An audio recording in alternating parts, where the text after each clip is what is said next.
leper orchan, radiologist choker, bagged up backpacker, 1400 ladders stacked on top of each other, tinnitus machine.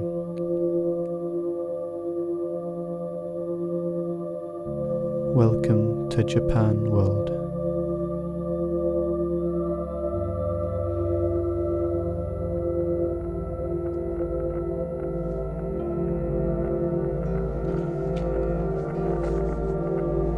I was sure they had fired me from Asda after what I'd done in their milk, but they had asked me back.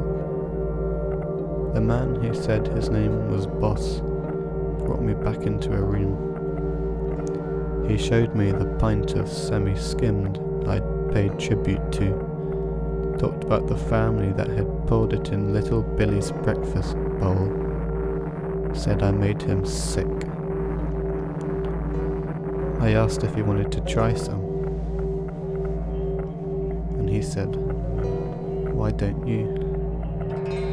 So I took the lid of the pint bottle and started to drink. His face shriveled and turned red, out of both anger and disgust, but I kept on drinking. Is it cannibalism to eat your own seed? Or is it just arrogance?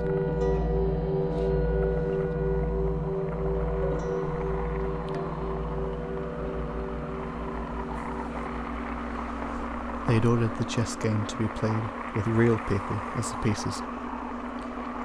They were mostly homeless and vagrants who had nothing better to do.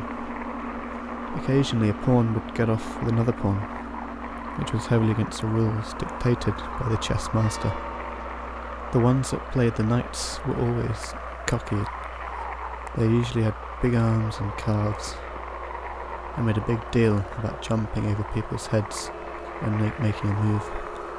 The black and white tiles were made with dirt and sand in the park, but it was often substituted with shit and powder. The members of the black and the white team would sometimes swap clothes, or one would move a little, too drunk to keep his space, or get distracted by a child or a bird.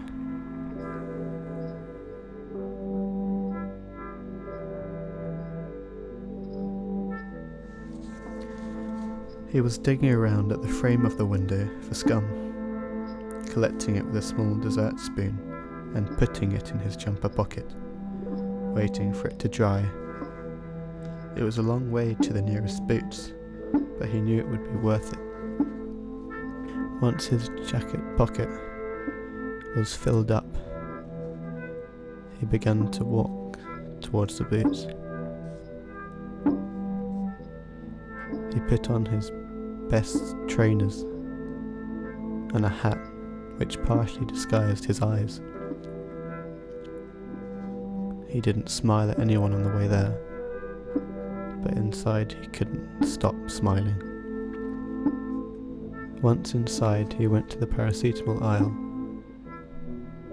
and observed one of the packets of paracetamol.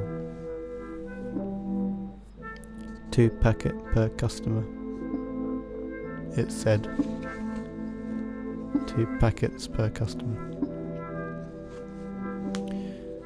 He picked up 6 packets and walked over to the cashier.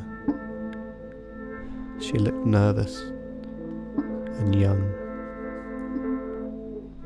She said to the man, "Only 2 packets of paracetamol per person. Sorry." The sorry sounded more like it was out of fear than out of customer service reaction, but he didn't mind. He scooped with his fingers into his hoodie pocket to try and get as much of the scum into a fistful as he could, and then emptied it onto the cashier desk. He said, "Will this do?" and smiled for the first time in maybe a week. He seemed frightened and confused. So we can't sell more than 2 packets of paracetamol for health reasons. People have died. He said, I know. But she didn't understand.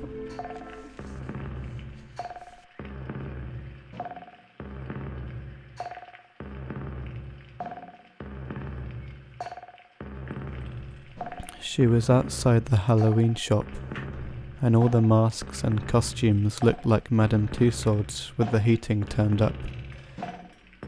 A short man approached from the left, with a face like a dying Lee Mack. He was clutching a small shampoo bottle where his cock should have been, and was squeezing it, so little arcs of head and shoulders hit the ground around him. It smelt like kiwis and coconut. She wondered if he had any cock whatsoever, but didn't ask.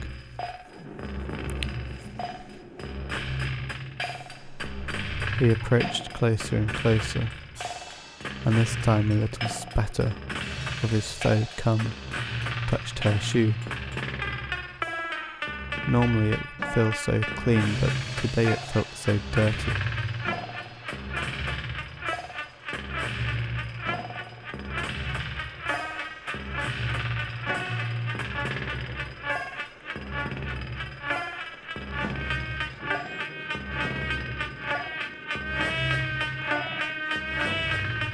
Global Curry, heavy metal film, alternative ovens, Duracell friend, spaceship polisher, token coin, crying meetings, grandfather lover, mouth bleeder, vitamin collector, electric audience, yellow friend, sewage manufacturer.